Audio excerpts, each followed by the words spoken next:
boys and girls, Mrs. Batliner, and I'm here today to read our next set of books for our March Madness book edition.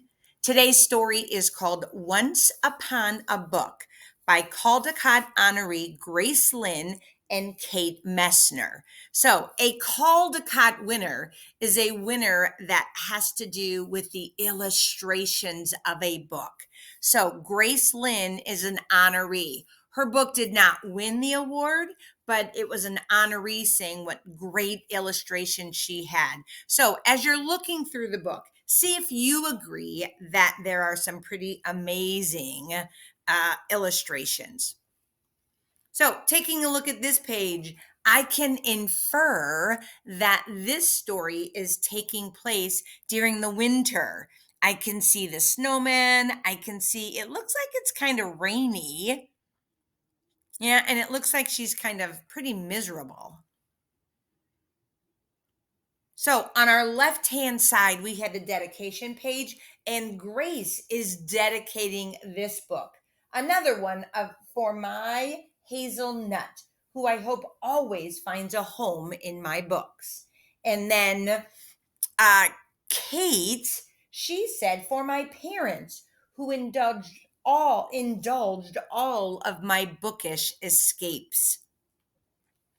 So as we are reading this book, I want you to think of which of the settings that the character goes in would be the setting that you would want to go to.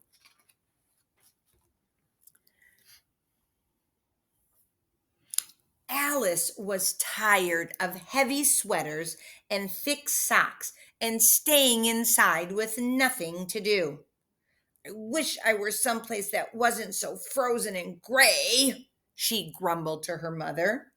She began to stomp away, but something flapped nearby. It was the pages of a book. Curious, Alice began to read. And boys and girls, take a look at her dress. And I want you to take a look at her dress as she goes throughout the story, because something happens to her dress. Once upon a time, there was a girl, Alice read. She went to a place alive with color, where even the morning dew was warm. Sounds like our home, said the birds. Turn the page and come on in. Look at all of those birds. So she did. Can you understand by just looking at that picture how the writer of this story, Grace, could have also won an award for her illustrations? They're absolutely beautiful. The air felt as if it came from an oven, the book said. The girl and the birds played among the flowers.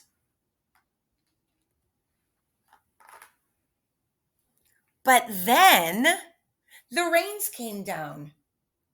I wish I were someplace that wasn't so steamy and drippy, Alice said. Do you notice her dress? With the book over her head, Alice read. So the girl went to a place of sparkling sands where the sun would dry her. Sounds like our home, said the camels. Turn the page and come in. I also want you to see when you are looking at these pages, if you notice a character that is almost on every single page of the story. So she did. The sun blazed down and dried her hair as she rode on a camel through the desert. Take a look at her dress. Do you also see a character that's on this page that was on another page? I do. But then a sandstorm blew in and stung the girl's face. I wish I were someplace that wasn't so dusty and dry. Then Alice read. So the girl went to a place of clear waters where the sea would refresh her. Sounds like our home, said the fish. Turn the page and come on in.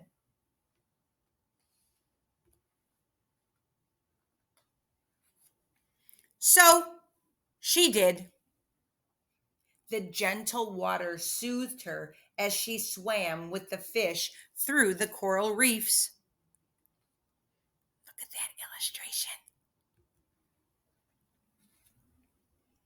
But the girl got tangled in the seaweed. She was caught and confused. I wish I were someplace that wasn't so cramped and crowded.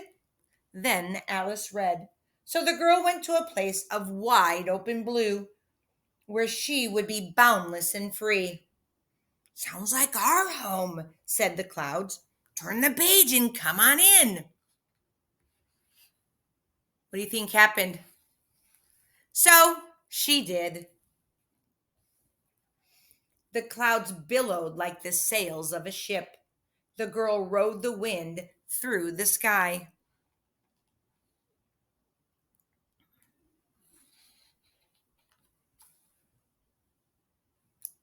But the clouds darkened and the thunder roared.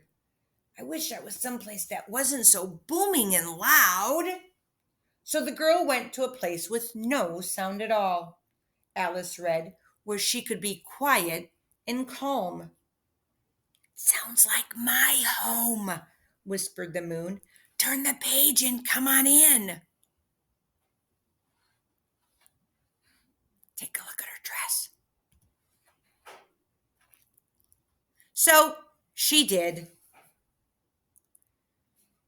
The soundless stars twinkled and winked as she floated in the moon's glowing light.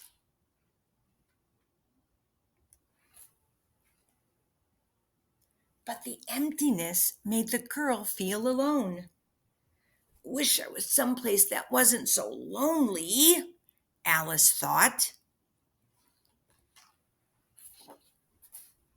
So the girl went to a place of coziness and warmth, where the kitchen smelled of dumplings and her family was waiting with dinner. Sounds like my home, Alice said. Turn the page, said her mother, and come on in. And so she did.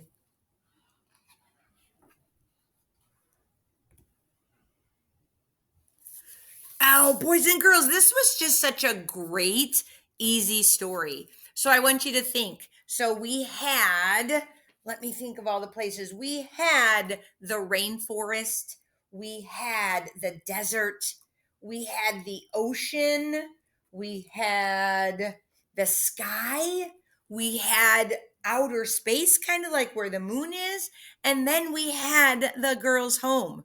So which do you think would be your favorite place? Which do you think it would be yours?